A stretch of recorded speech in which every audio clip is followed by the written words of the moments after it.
Listings are on the rise. Buyers are a little worried. Hello, everyone. Welcome to Real Estate Daily with the House Heroes. My name is Troy, and we go over the latest news in housing, real estate, and the mortgage markets. Today is Thursday, May 26th. Got a lot going on, so let's jump right into it.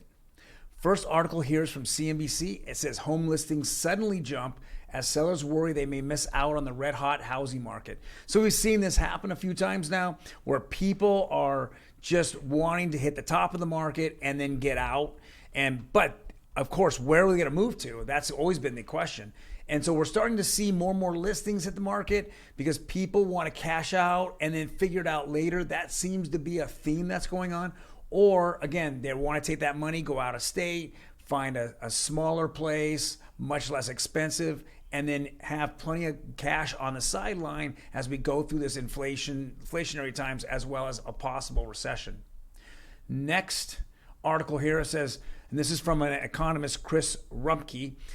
He says the jump in mortgage rates is likely to slow the U.S. housing market. And that's exactly what's been happening is now I feel, and I've been saying it this week, that we're seeing like a neutral market or a normal market, neutral, normal. What that means is that the sellers aren't in control as much, especially in houses that need a little bit of updating or in not more the prime choice areas, more the just regular areas.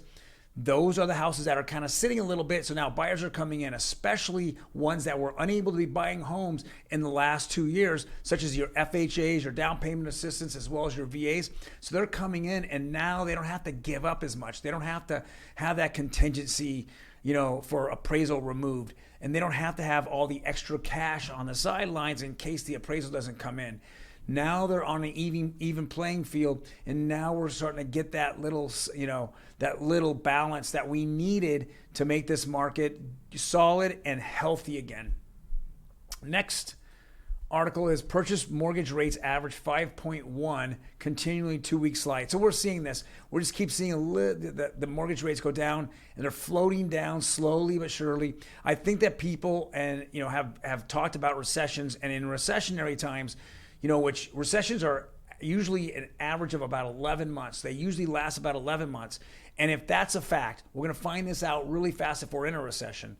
We're going to find this out in the first 2 weeks of July. It's going to go look at the GDP numbers for the second quarter, and we'll find out at that point. Now, the first quarter, of course, we had negative GDP. If we have a second quarter of negative GDP, that leaves us 6.5 months of a usually an average of 11-month recession. So we'll already be halfway through it.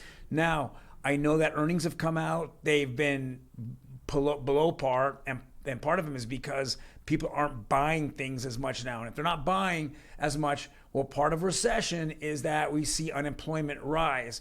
And so are we thinking that's what we're going to see as, this is how I look at it, as the summer begins, and companies will continue to stay steady with not laying anyone off. But if things aren't changing in June, you're going to see those layoffs in July. And I truly believe that the beginning of July, we'll start seeing that right after the 4th of July weekend. It'll start to happen. People get pink slips. They'll get slimmer, tighter. Businesses will just get down to hardcore. So with that being said, we're going to see this slide because the Fed absolutely, in my opinion, is going to raise on the 14th of June. They're going to raise 50 more basis points due to the inflation. But what is discussed afterwards at the news conference, that's going to make all the difference. And we're thinking and my thought, it's going to be a little more dovish than hawkish now because they're going to see all these cracks in our economy. The last here is the average mortgage rates across the United States. As we're seeing here, the 30-year conforming is basically flat again. The 15-year went down about 6 basis points. What really jumped was the 30-year jumbo. So it had been, for the last month and a half, it's been over 5. It went down fast and dramatic. Now it came up a little bit. It probably went down a little too fast. And then, of course, we're seeing the FHA. It's floating down. Again, it was in the 5.6s. Now it's in the 5.2s. So we're seeing it just float down in the anticipation that somewhere in the next few weeks or months, we're going to be in a recession and it's going to be confirmed. So, well, thank you guys. If you like the content, hit that like button. More importantly, hit the subscribe button. We put these videos out 5 days a week. We give you the best information out there in the real estate and mortgage industries. You guys take care, and we will see you tomorrow on Friday.